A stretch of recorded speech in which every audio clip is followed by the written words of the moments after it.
Hola, ¿qué tal? Muy buenos días. Martes 30 de marzo, mediodía, y nos encontramos en Casa de Estudios Gibo, como siempre, de la mano y de la compañía de todo el personal que hace posible que este programa llegue hasta ti. Agradecemos infinitamente tu compañía, tu participación activa, solidaria, y bueno, pues en esta ocasión quiero agradecer infinitamente a nuestro rector, doctor Hermes Bohórquez, a nuestra hermosa directora académica, doña Marisa Jaramillo. Y quiero decirles que con una gran tristeza, pues estamos todavía unidos en una oración permanente para nuestro querido profesor fundador, el doctor Miguel Ángel Aguilar López. Sigue delicado y bueno, pues estamos haciendo cada programa, cada esfuerzo para que ustedes estén pues todavía informados y estemos unidos, como siempre, pero por supuesto con esta sensibilidad que nos puede tener que una persona de esta talla, tan hermoso ser humano, tan noble, esté cruzando por una experiencia como esta. También le agradezco a nuestro querido encargado del departamento académico, Arturo Camacho, y por supuesto al señor de la producción, a don Emilio Martínez, a mi hermosa y talentosísima amiga Janet, que por fin se me hizo que viniera a este programa. Janet Leni Alfaro Pérez, a la que conozco mejor como Leni. Leni ha elegido el tema intitulado La convalidación de las actuaciones de la averiguación previa a la carpeta de investigación con motivo de la entrada en vigor del Código Nacional de Procedimientos Penales en esta Ciudad de México. Mi querida amiga, empieza por favor con tu programa, sírvete, y en el momento en que tú desees compartirme para que yo intervenga, tú me dices, Verónica, ¿qué opinas? Por favor, adelante, hermosa. Doctora, muchísimas gracias. Gracias por la invitación, por este espacio. Gracias al Instituto Gibo por la invitación. Evidentemente, también me uno a las plegarias para la salud y la pronta recuperación del doctor Miguel Ángel Aguilar López, por supuesto. Un precedente para todos nosotros como abogados penalistas. Y doctora, efectivamente, pues para no hacer más preámbulo respecto del tema, efectivamente, pues pareciera ser que es un tema un tanto, pues ya incluso pasado, ya superado, ¿no, doctora? Entonces, lamentablemente todavía existe mucho rezago en las agencias del Ministerio Público respecto de averiguaciones previas que se encuentran todavía integrándose precisamente para poderse llegar a una consignación ante un juez penal. Precisamente el tema que vamos a tratar pues es abordar la manera de cambiar ese sistema inquisitivo mixto o esas averiguaciones previas a una carpeta de investigación con base en las reglas del sistema penal acusatorio y evidentemente bajo las formas y términos que señala nuestro Código Nacional de Procedimientos Penales. En este caso, para ser más concretos y un poquito más claros, voy a tomar un caso en específico que hemos llevado aquí en el despacho, precisamente de dos empresas, una empresa de cine y una empresa de energía. Entonces, estas empresas tenían una relación comercial en donde la empresa de cine contrataba los servicios de la empresa de energía. La empresa de energía realizaba algunas cuestiones precisamente de verificar las instalaciones eléctricas, de realizar dictámenes de funciones de toda la instalación eléctrica, de consumos eléctricos de la empresa de cine. Entonces, las encargadas o las personas encargadas de esas empresas para la realización de los pagos y la emisión de facturas eran los gerentes de administración. El gerente de administración de cine recibía vía correo electrónico la factura que le mandaba la gerente de administración de la empresa de energía por los servicios prestados de esa empresa. Entonces, ya una vez que recibía esa factura, el gerente de administración de la empresa de cine verificaba en su sistema y en una pues, relación que tenía, que esa factura pues fuera por una fecha cierta, por un monto cierto y por el concepto. De ser así y de estar verificando que estaba dentro de esa lista de esas prestaciones de servicios y que sí se tenía ese pago pendiente con la empresa de energía, pues el gerente de administración remitía esa factura al director de finanzas, al director de finanzas de la empresa de cine. Y el director de finanzas lo único que hacía era, evidentemente, pues realizar el pago a la empresa de energía. Ahora bien, ¿qué sucedía, doctora? El gerente de administración tenía conocimiento de que ya se había pagado esa factura. Sin embargo, una vez que se realizaba ese pago por parte del director de finanzas de la empresa de cine, el gerente de administración de la empresa de energía realizaba de nueva cuenta otra factura por el mismo monto, por el mismo concepto, y la volvió a mandar al gerente de administración de la empresa de cine para que con pleno conocimiento de que ya había sido pagada previamente esa factura y de que era una factura duplicada, la mandaba de nueva cuenta al director de finanzas de la empresa de cine para que pues lógicamente su función era solamente realizar el pago. Una vez que realizaba el pago, el director de finanzas de esa factura duplicada, lo que hacía la gerente de administración de la empresa de energía, pues era realizar diversas transferencias a diversas cuentas bancarias que tenía el propio gerente de administración de la empresa de cine. Entonces, con esto, lograron causar un detrimento de más de 3,5 millones de pesos a la empresa de cine y, evidentemente, esto sucedió entre el 2013 y 2014. Cuando se da cuenta la empresa de cine, pues es lógicamente porque empieza a realizar auditorías internas. Entonces se da cuenta de ese detrimento patrimonial, de dónde viene ese detrimento patrimonial y evidentemente realiza su denuncia de hechos ante la Fiscalía de Investigación de Delitos Financieros de la Ciudad de México. Realiza esa denuncia en el mes de octubre del 2015. Cuando realiza esa denuncia en el mes de octubre del 2015, pues empieza bajo un sistema procesal penal inquisitivo mixto anterior.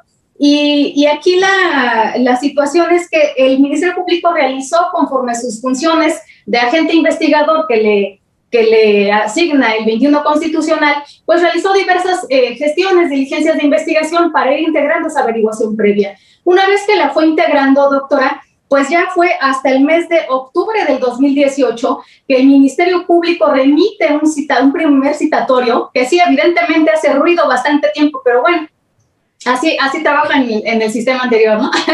Entonces, manda el agente del Ministerio Público hasta octubre del 2018 un citatorio a los indiciados en aquel entonces y les remite su citación para que se presenten en el mes de noviembre. Se presentan los indiciados, evidentemente, en compañía de su abogado defensor y les hacen del conocimiento de la investigación que se lleva en su contra, se imponen del contenido de la averiguación previa y entonces le piden a la agente del Ministerio Público que le señale nueva fecha para que presenten su declaración por escrito. Es así que el agente del Ministerio Público les señala fecha para el mes de diciembre. Sin embargo, estos señores pues no se presentan, no se apersonan y es hasta el mes de marzo del 2019 que ya su abogado defensor de estos indiciados presenta un escrito a través de la Oficialía de Partes de la Fiscalía de Investigación de Delitos Financieros de la Ciudad de México, mediante el cual solicita al Ministerio Público que se regularice el procedimiento conforme a las reglas del sistema procesal penal acusatorio. Y esto lo hace con base o argumentando que el Código Nacional de Procedimientos Penales había entrado en vigor desde el 16 de enero del 2015 en la ciudad, por cuanto hace la Ciudad de México. Es así que el agente del Ministerio Público evidentemente pues emite un acuerdo y en ese acuerdo el agente del Ministerio Público pues señala que es improcedente la petición de los indiciados. Y esto lo hace y lo sustenta la agente del Ministerio Público derivado de la declaratoria por la cual se incorpora el Código Nacional de Procedimientos Penales y el proceso penal acusatorio en el sistema jurídico penal en el Distrito Federal, en aquel entonces Distrito Federal, y entonces dice el Ministerio Público, si esta declaratoria publicada el 20 de agosto del 2014 señala que entró en vigor el Código Nacional de Procedimientos Penales, solo es por cuanto a hechos de naturaleza culposa y por cuanto a hechos, perseguibles por querella.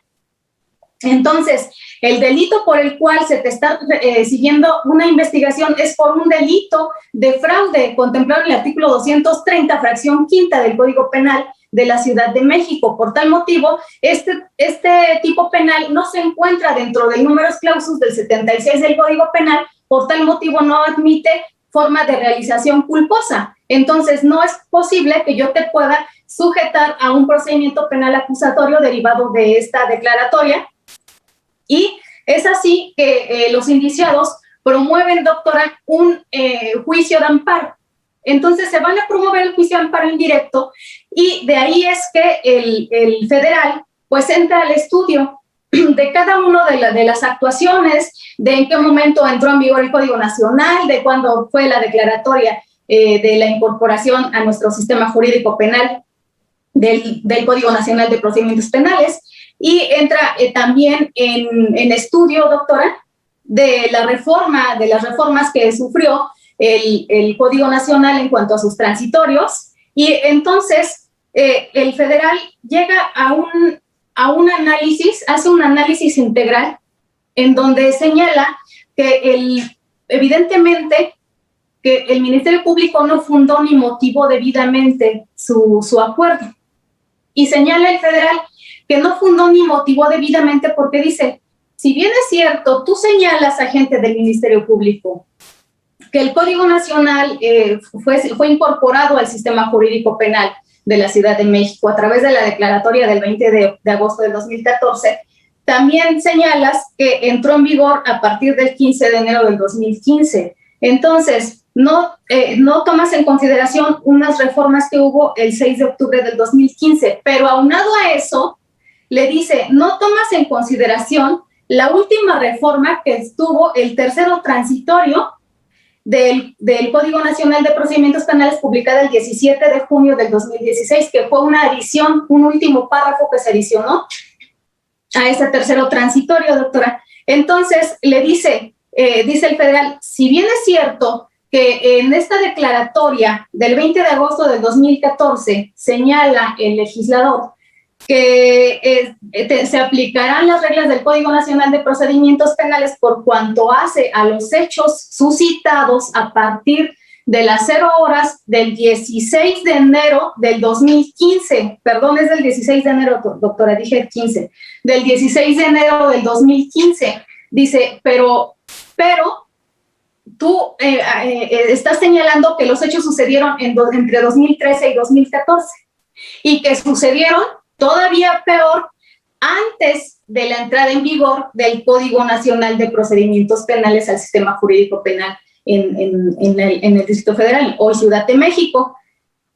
Ahora bien, señala el juez federal, doctora, si bien es cierto que señalaba esa declaratoria, ¿en qué momento iba a aplicarse las reglas del Código Nacional de Procedimientos Penales? Le dice, en la adición a ese tercero transitorio quedó así, si me lo permite leer, doctora, le dice, en consecuencia, el presente código será aplicable para los procedimientos penales que se inicien a partir de su entrada en vigor, con independencia de que los hechos hayan sucedido con anterioridad a la entrada en vigor. Entonces es ahí el quid en donde el federal dice, ya no importa si los hechos sucedieron con anterioridad a ese 16 de enero del 2015. Tú ya tienes que aplicar las reglas del Código Nacional de Procedimientos Penales. Y es así que evidentemente pues el federal concede el amparo y la protección de la justicia a los quejosos y realiza en este caso pues ya un análisis completo del por qué efectivamente sí tiene que aplicar las reglas del Código Nacional y por qué sí tienen que convalidar todas esas actuaciones que se llevaron a cabo en la averiguación previa. Y de ser así, doctora, pues el juez federal señala que esto, sin que este órgano de control constitucional pueda resolver el fondo del asunto. Y obviamente porque dice, ya que de hacerlo así, se estaría sustituyendo la responsabilidad, lo que técnicamente, se estaría sustituyendo a la responsable, lo que técnicamente es admisible en el juicio de amparo. Entonces, de esa manera, doctora, es que pues ya existe la pauta, el propio federal le da la pauta a la gente del Ministerio Público para que emita su determinación en ese acuerdo. Y entonces es así que conforme a lo que marca, hago un acotamiento, doctora, se me estaba pasando, esta resolución es del mes de septiembre del 2017, perdón, del 2019.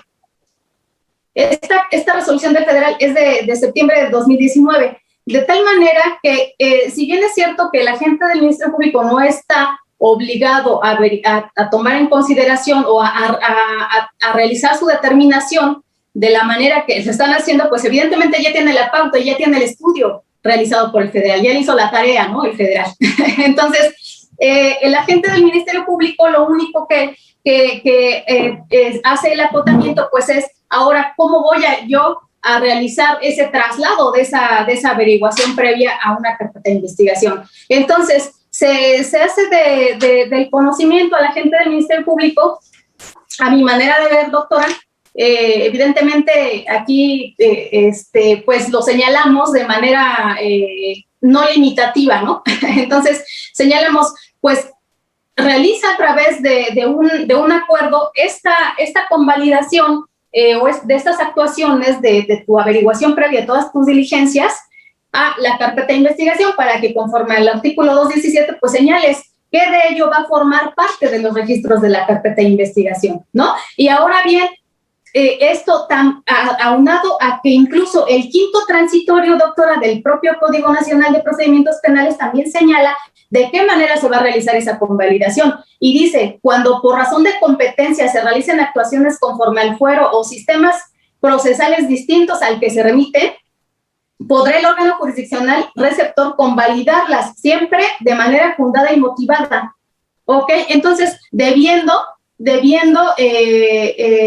respetando el procedimiento de origen. Es decir, tiene que respetar las reglas del procedimiento. El segundo párrafo de ese quinto transitorio también señala que deben respetarse las reglas del procedimiento, ¿no? Entonces, si hay alguna diligencia dentro de esa averiguación previa, doctora, en las cuales no se hayan respetado las reglas del proceso o del Código Nacional de Procedimientos Penales, evidentemente la gente del Ministerio Público tendrá de alguna manera que sanearlas o en su caso repetirlas, que es parte del saneamiento. Aquí, por ejemplo, en esta averiguación previa, lo que sucedió es que se llevaron a cabo actos de investigación o diligencias, una de ellas consistente en que anteriormente el agente del Ministerio Público había enviado oficios a la Comisión Nacional Bancaria y de Valores para efecto de pedirle informes de las cuentas bancarias de uno de los ahora ya imputados, y entonces la comisión evidentemente le remitió contestación a ese oficio. De tal manera que le señalamos a la gente del Ministerio Público, pues realiza un acuerdo de saneamiento en donde digas que se deja sin efecto todo lo que deviene de la información que te remitió la Comisión Nacional Bancaria y de Valores en contestación al oficio número tal, de fecha tal, y en este caso solicites que se solicite, valga la redundancia, que solicites ante el juez de control de que te autorice solicitar esa entrega de esa información reservada por parte de la Comisión Nacional Bancaria y de Valores, y en este acto deje sin efectos la información antes señalada que fue obtenida sin control, porque evidentemente es un acto que amerita control judicial por parte del juez de control conforme al 252, fracción sexta. Entonces, de ahí que incluso en atención a eso, la gente del Ministerio Público, digamos que hay un poco de discrepancia, porque dice, es que esto es una tesis, una tesis, doctor, es un criterio con número de registro 2017-190, y entonces dice, pero no es de observancia obligatoria.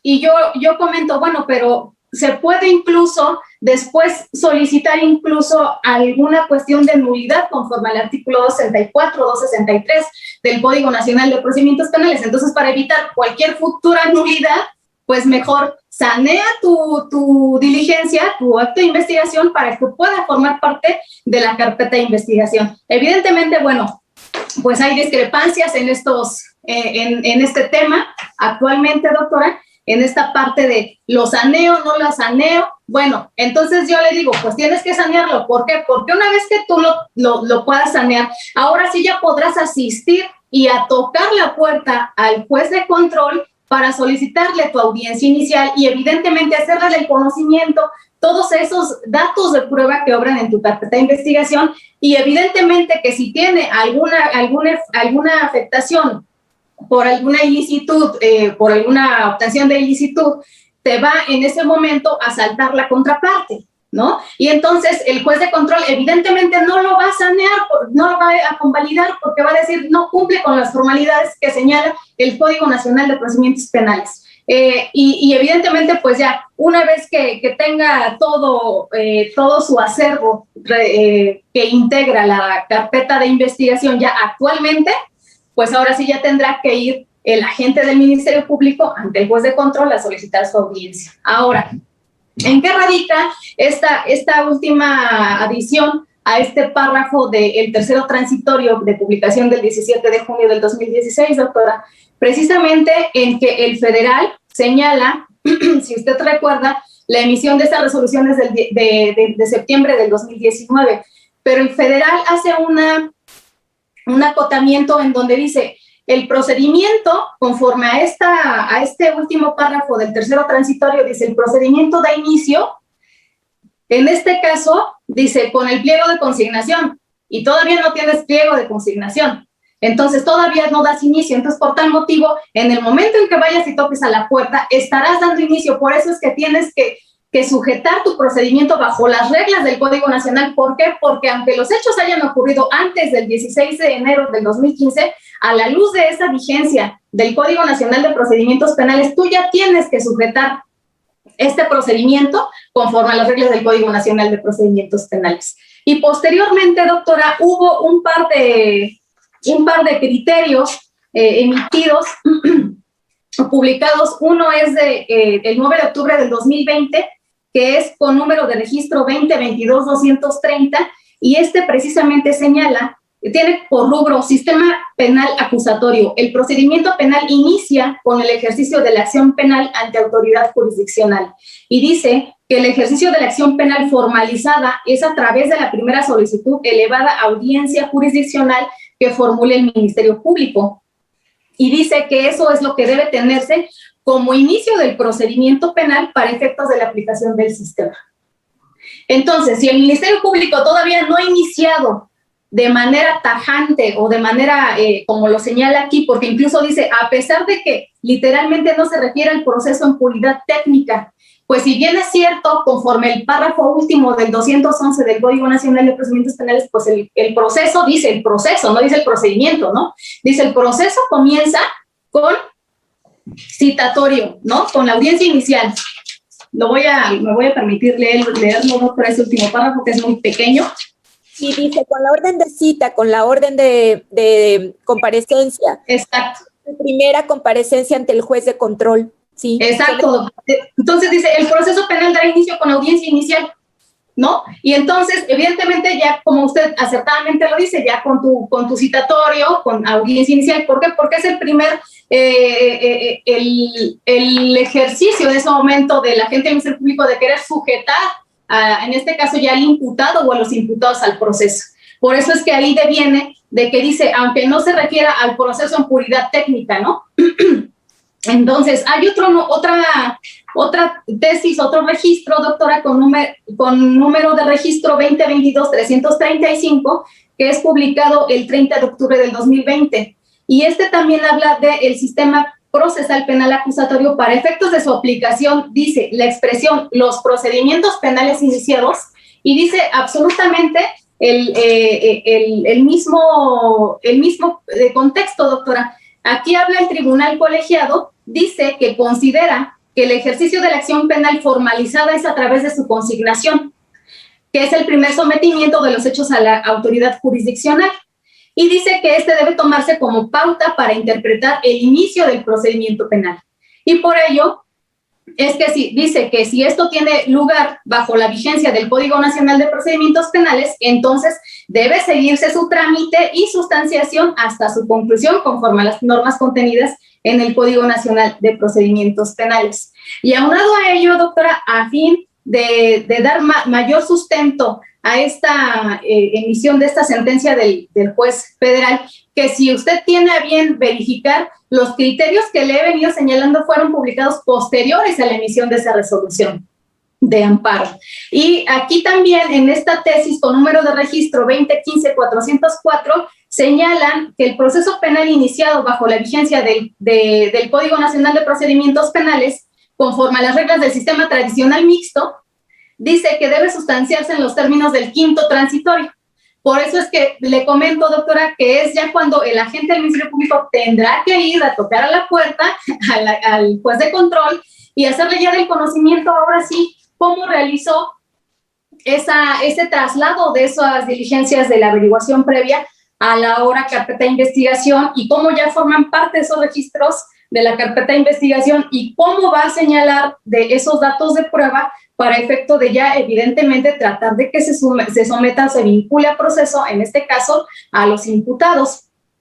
Y corre la misma suerte, doctora, pues precisamente también en la cuestión federal, es la misma metodología para la cuestión federal, solamente que debemos atender a la emisión de la entrada en vigor del Código Nacional de Procedimientos Penales a nivel federal, la cual fue el 29 de febrero del 2016. Y eso atendiendo a que seguramente también habrá compañeros postulantes que dirán, bueno, eso es en cuanto al fuero común en la Ciudad de México y en el fuero federal, ¿cómo le hago, no? Entonces, pues es la misma metodología, salvo que deberán tomar en consideración que la publicación de la declaratoria de entrada en vigor a nivel federal del Código Nacional fue el 22 de septiembre de 2015 para entrar en vigor propiamente ya el Código Nacional a nivel federal el 29 de febrero del 2016. Y de tal manera, doctora, que pues precisamente una de los ejes o de la parte toral de esta, o el quid de esta plática es propiamente que nuestros compañeros postulantes pues vean la posibilidad de cambiar este paradigma, porque evidentemente lo venimos arrastrando de años atrás, y no es posible que después de prácticamente más de 5 años de la entrada en vigor del Código Nacional de Procedimientos Penales nos encontremos con que hay averiguaciones previas que no avanzan, con que hay ministerios públicos que no están en sus oficinas porque se fueron a cubrir audiencias del sistema penal acusatorio y por tal motivo abandonan esas averiguaciones previas porque difícilmente están recabando diligencias para poder llegar a iniciar su pliego de consignación. Entonces, si estamos en el entendido de que al amparo o a la luz de entrada en vigor del Código Nacional de Procedimientos Penales, que fue a partir del 16 de enero del 2015, independientemente de que los hechos hayan ocurrido con anterioridad a esa fecha, y si nuestra averiguación previa aún no ha sido emitido un pliego de consignación, pues evidentemente estamos en la posibilidad de solicitar al agente del Ministerio Público que se realice el cambio o la convalidación o la regularización del procedimiento del inquisitivo mixto al nuevo sistema de justicia penal acusatorio por todos los argumentos y el análisis que hemos venido tratando, doctora. De tal manera que, como usted siempre en su oportunidad me ha comentado, Leni, hay que buscar la manera de mejorar nuestro sistema, pues esta es una de las formas en que nuestros compañeros y nosotros mismos podemos mejorar, en decir, ya hay que ayudarle al Ministerio Público a evitar ese rezago. Y entonces, ¿sabes qué? Tocarle a la puerta y decirle, ¿sabes qué? Regularízame este procedimiento conforme a las reglas del Código Nacional de Procedimientos Penales, y entonces una vez que lo haga, verificar que no se haga o no se pueda causar una ilicitud probatoria futura, y lógicamente solicitarle al Ministerio Público que entonces realice un saneamiento para que no nos perjudique a futuro. Esto es en cuanto a los actos consistentes, por ejemplo, también incluso en materia de cadena de custodia, ¿no? Para que igual conforme al 217 pues tenga que realizar las formalidades que señala el 217, si es necesario recabar evidentemente los eslabones, las firmas de todos los intervinientes en la cadena de custodia, para que el día de mañana también que se pretendan incorporar todos estos medios de prueba ya en una etapa de juicio conforme al 383, pues no haya manera de que pueda refutarlo nuestra contraparte. Y bueno, pues doctora, salvo su mejor opinión, pues quisiera saber si sí estoy acertada en cuanto a solicitar ese saneamiento o simplemente dejarlo pasar. Hermosa, qué temazo, qué velocidad. Ya toda la gente lo vio, eres admirable, hermosa, eres pudiente y empoderada. Por eso te quiero, te admiro. Y mira, déjame que te empiece a comentar un par de cosas que me encantaron. Para empezar, tu tema debió de haberse intitulado, de verdad, la genialidad de Lenny. Mira, habemos personas que necesitamos, así como lo expusiste, que nos digas cuáles son los puntos de aporte para que empiecen a cobrar interés y te empiecen a escuchar. Tal vez el título del programa, cuando tú dices, a ver, una convalidación, van a decir, como tú empezaste tu programa, dijiste, bueno, tal vez piensen que ya es muy pasado. No, era de la máxima importancia. Esto quiere decir que precisamente queremos regularizar los rezagos y esto nos lleva a hablar de los temas de las ilicitudes probatorias, ilicitudes de actuaciones procesales, ilicitudes que pueden conllevar incidentes de fondo como sobreseimientos, la aplicación de un modelo de justicia como una justicia alternativa, porque en tratándose de delito patrimonial no violento, también pudiera ser que se acudiera no a un modelo tradicional, sino a ese acuerdo reparatorio o incluso a un criterio de oportunidad, si es que los representados así lo quisieran. Trajiste a comento además formalidades que tienen que ver con la cadena de custodia, mi querida Lenny, y con los actos del 217 respecto de cómo quedan registrados. Pero a la vez nos tuviste un tema técnico, que es la parte relacionada con documentos electrónicos. Fíjense ustedes que precisamente en materia de documentos electrónicos, Lenny nos hizo una relatoría de cómo estos administradores, bueno, directores administradores de cada uno de los entes implicados del CINI de la energía, se hicieron comunicados. Y recuerden que en la materia de documentos electrónicos estamos a la luz de lo que tiene ya caminado nuestro modelo de justicia. Ejemplo, el numeral 210, inciso A del Código Federal de Procedimientos Civiles, también del Código Federal, perdón, Civil, y también tenemos el 1834 bis, precisamente que nos habla del valor jurídico, la inalterabilidad, la eficiencia de un documento electrónico, la necesidad de que tenga además una cadena o un sello electrónico digital. También tenemos, mi querida Lenny, las NOMS famosas, te doy el número, el 151, precisamente que te habla de todos los criterios de certeza y seguridad jurídica. Completo es NOM-151-S mayúscula, C de casa, F, I latina, del 2016, porque recordarás además que el Consejo de la Judicatura también emitió un protocolo de obtención, conservación de recursos digitales y medios electrónicos relacionados con junio del 2016 para que puedan tener valor jurídico. Es decir, se atribuye, porque se llama atribuibilidad, se puede estar en el acceso para poderlo confrontar porque tienen carácter de documento. Pero además, para que se pueda admitir, debes de tener todo este proceso de inalterabilidad o de fiabilidad del mismo. Por eso es importante. Hecho esto, el propio Código Civil Federal también en el numeral 2034, Lenny, te saca lo que tú tuviste a bien detectar como frase importante, que es documento de fecha cierta y previa. Recordarán además que el modelo, por ejemplo, de extinción de dominio, el numeral 15, fracción primera de la Ley Nacional de Extinción de Dominio, te dice que para que una persona actúe de buena fe, tiene que existir un documento previo y de fecha cierta a la comisión del hecho delictuoso. Y si estos individuos generaron ese monto defraudado por estarse pagando una otra vez, corazón, podría seguir la secuela en la cadena para poderlo demostrar, porque eso sí no me quedó muy claro, tú eres asesora o eres defensora, porque nada más me hablaste de los defensores, pero puede ser que tengas interés como asesora. En fin, princesa, te dejé ahí como para que pudieran darle un seguimiento.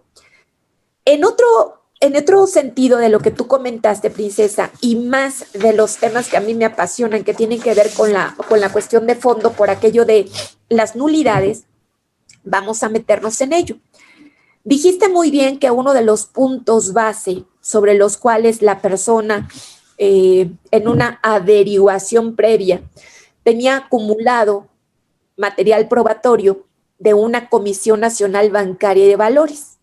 Y ciertamente, uno de los principios básicos, no obstante esa existencia de esa tesis del 2017-190, corazón de lo convalido o no, me parece que la práctica de saneamiento es necesaria y tiene que irse al fondo, es decir, desde el primer momento de violación de cualquier acto, no si es el primero o un segundo, corazón. Me refiero, primero en la averiguación tenemos que detectar cuál fue el primer acto de violación, porque no nada más va a ser de actuación procesal por la tesis de 252, fracción sexta, pídelo con control judicial, sino que si el avesado defensor detecta, por ejemplo, una injerencia arbitraria, inconstitucional o ilegal, pudiera, acuérdate, irse para la violación de derecho fundamental en el 20, inciso A, fracción novena de la Constitución, porque el 16 de la Constitución fue violado y porque el 11 de la Convención Americana de los Derechos Humanos también lo fue,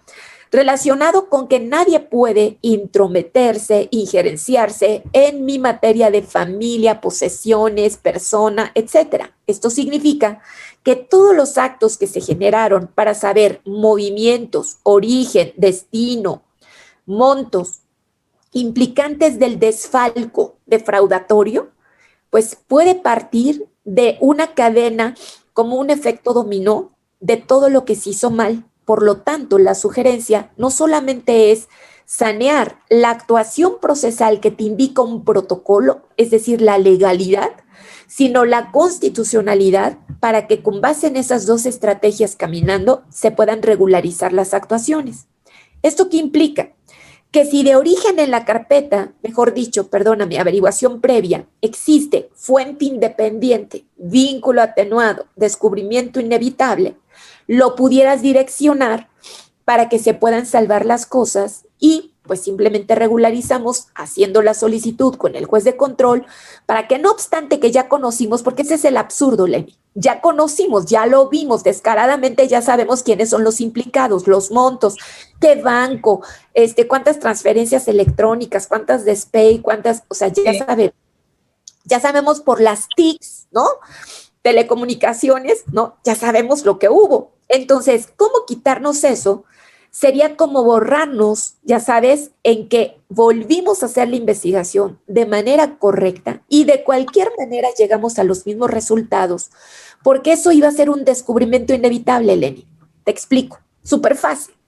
Tú sabes que por 10 años, y además el Código de Comercio, si pudieras consultarlo, el Código de Comercio, déjame ver que hasta te lo anoté en una de las cosas, el 49, corazón, el 49 del Código de Comercio y todos los que te fui citando para los documentos electrónicos, haz de cuenta que te piden que conserves por un espacio temporal. Tú dijiste que los hechos ocurrieron en 2013. Entonces, la obligatoriedad de todo sistema financiero, además acuérdate que por el combate a delitos más graves como antilavado, te exigen instituciones financieras la conservación por espacio de 10 años de todos los movimientos, transacciones, nombres implicantes, destinatarios, beneficiarios, titularidades, todo. Por lo tanto, tú sí o sí ibas a llegar a ello. Simplemente estás regularizando la forma de llegar a ello. Quiere decir que el juez de control, cuando me da permiso, pues no pueden ellos de otra manera saber que estamos empezando a hacer el acto de molestia fundado, motivado por técnica especializada que ya me permite el juzgador que lo recabe. No obstante que ya conozca, insisto. ¿Por qué? Porque eso no iba a ser desaparecido, Lenny, en 10 años. Así de fácil. Y estamos en el margen. Entonces, ¿qué crees, princesa? Puede regularizarlo incluso si es que no quiere el Ministerio Público. Y digo, tú eres asesora jurídica, porque te digo que me quedó ese entredicho, si eres defensora o asesora. Sí, asesora, doctora. Pues ahí estás, corazón. Mira, el descubrimiento inevitable es que sí o sí va a llegar porque estoy en espacio de 10 años. Eso es mío. Es Claro. mío.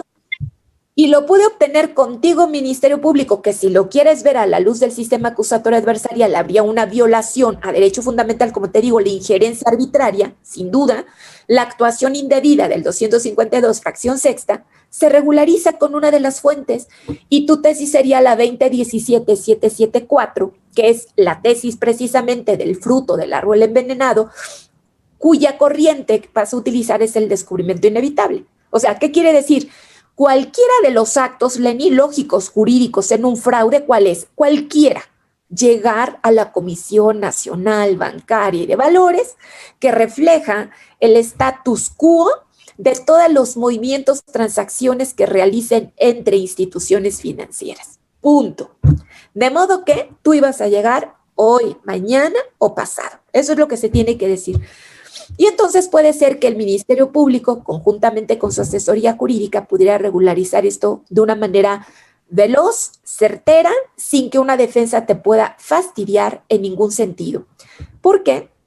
Porque ya la tienes individualizada. Luego, cuando te referiste perfecto a las actuaciones procesales, corazón, por protocolos, pues sí, el 99 nos habla de la triple R, de cuando tenemos que hacer una reposición de actuación, que es a la que te estaba refiriendo. Es decir, me retrotraigo hasta el momento en donde tengo que hacer actuaciones y por eso te pedía que revisaras en tu carpeta de investigación cuántos actos hubo previo a llegar a ese. Si hay uno independiente, síguelo conectando. Por ejemplo, funcionan muy bien las fuentes independientes con los vínculos atenuados, lo que genera además que si lo más grande, que serían las violaciones a derechos fundamentales, quedan saneadas, cuanto y más los protocolos de la legalidad, que sería la reposición de la actuación, la realización del acto omitido. Ese también, Mileni. ¿Cuál te querría decir la defensa que omitiste? Bueno, señor, es que en el sistema tradicional no me exigían que me acercara al juez para que me controlara el acto. Entonces, repongo el acto o realizo el acto omitido y tan tan. No te pueden decir que es una rectificación del error porque no hay error alguno, porque estás completamente diferenciando que los modelos aplican reglas, principios, derechos diferentes y simplemente hay que compatibilizarlos. Listo. Y luego, en la materia de lo que nos comentas también tan interesante que tiene que ver con estas declaratorias, la vigencia, y hasta los espacios temporales, Lenny, las fechas que manejaste perfectas, el modelo citadino y el modelo federal, lo único que nos queda en consejo es lo que dijiste.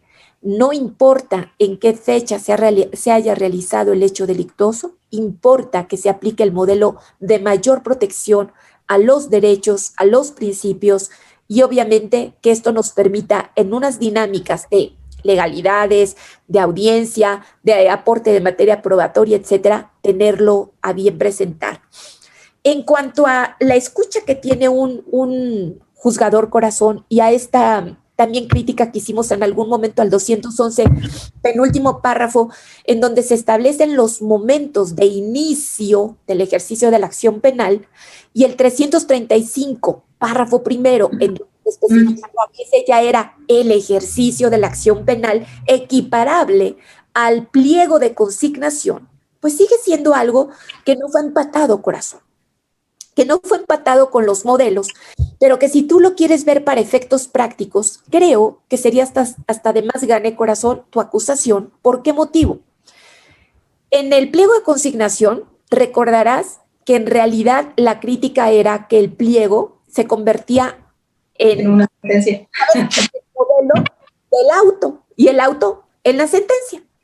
Entonces, en tu acusación, princesa, ojo, pasaste secuelas previas en donde el juez de control incluso pudo no haber clasificado tu hecho como fraude y en donde incluso el juzgador, en etapa de la orden de aprehensión, ojo, por el modelo que ahorita además te están trayendo a que traigas las reglas del acusatorio adversarial, te recomiendo que te metas en criterios del 140 y 19 del Código Nacional. ¿Por qué motivo?